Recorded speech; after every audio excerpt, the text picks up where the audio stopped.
Hi everybody, welcome to another crochet tutorial with me, Laura, and in this video I'm going to be showing you how to decrease in Tunisian crochet. So what I've got here is a little swatch of just simple Tunisian stitches. If you'd like to learn how to do this technique, I'll put the link to that video in the description below. So how do we decrease in Tunisian crochet? So what we do is really easy. We just work under 2 loops.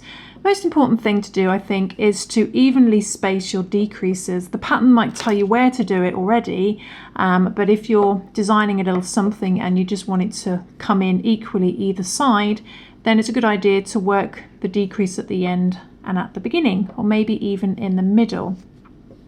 So what we do is we're going to work the normal Tunisian crochet stitch, the simple stitch, and I'm going to kind of recap but not go too slow because I've done a video on that already. But we ignore the first vertical bar and we've already got our loop there to count for that stitch. We find the next 2 vertical bars. Now when we do a normal simple stitch, we just go under the vertical bar and grab the yarn, but because we want to decrease, we're going to go under 2 vertical bars. Then we're going to grab the yarn, bring it under both bars, and then keep the loop on our hook.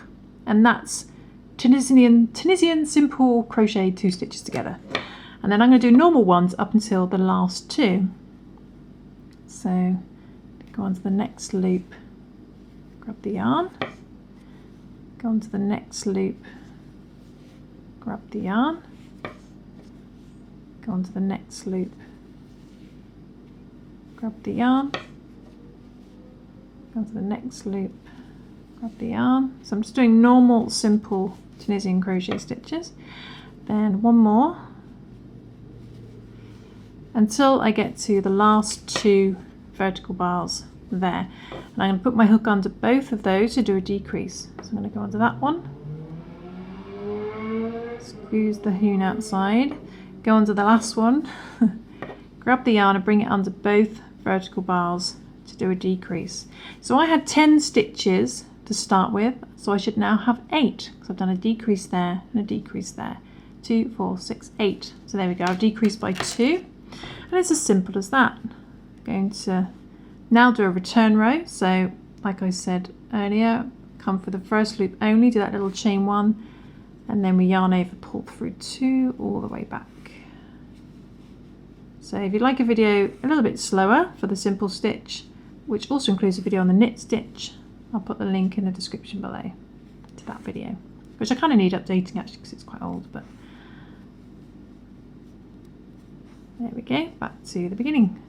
So there we go, you can start seeing it decreasing either side.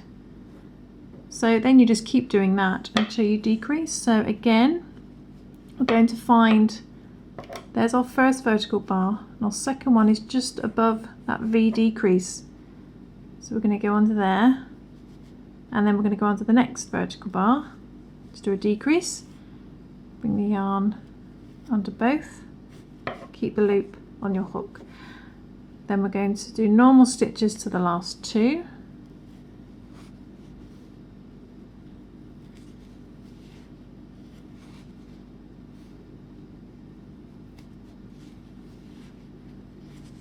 Like so, until we get to the last 2 there and there.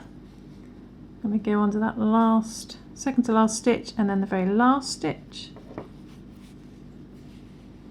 Bring the yarn through both vertical bars, check you've got 6, 2, 4, 6, yeah, and then do a return row. So through 1 loop and then through 2 loops back to the beginning.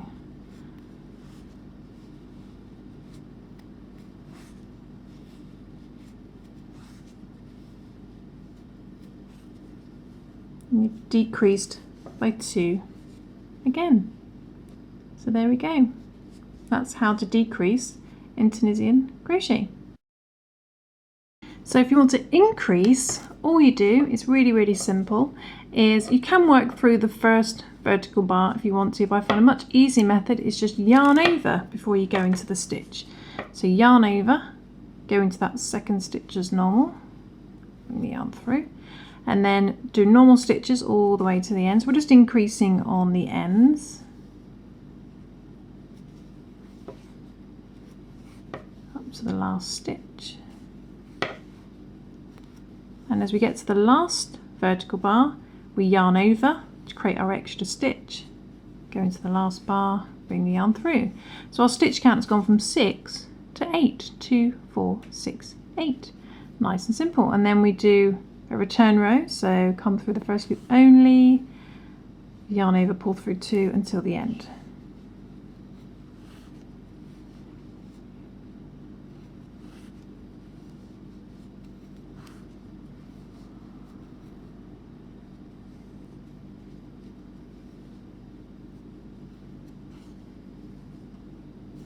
Okay, back to the beginning, and we've increased by 1 stitch either end, and we can do that again to get the stitch count back up to 10.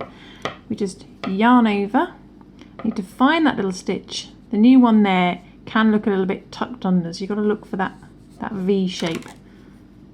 So our first stitch is here, so don't miss it. Bring the yarn through,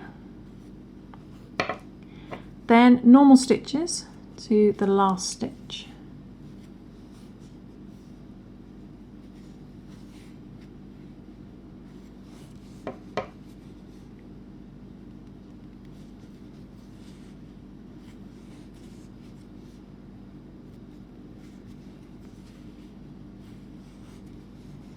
Okay, again, don't miss that little vertical bar, the one you've created, which is your second to last stitch. Work into that normally. Then you're at the end, this one on here, we yarn over to add a stitch and then go into that last stitch. So we should now, we always check our stitch count on this row because it's easier. Should have a stitch count of 10, 2, 4, 6, 8, 10. Brilliant, so we've added one either end again. And then we do a simple return row, just like we always do, same as before. Pull through 1, then pull through 2, all the way to the end. So that is how you increase and decrease in Tunisian crochet with the simple stitch. And the same should apply for other stitches as well. Should be fairly, ironically, simple. There we go, we're back to the beginning. So if I show you now, there you can go and see where we decreased and then where we increased either side, so it's getting bigger again. So there we go, I hope that's inspired you to have a little play with Tunisian crochet, but I'll see you soon for some more crochet fun. Thanks for watching, bye.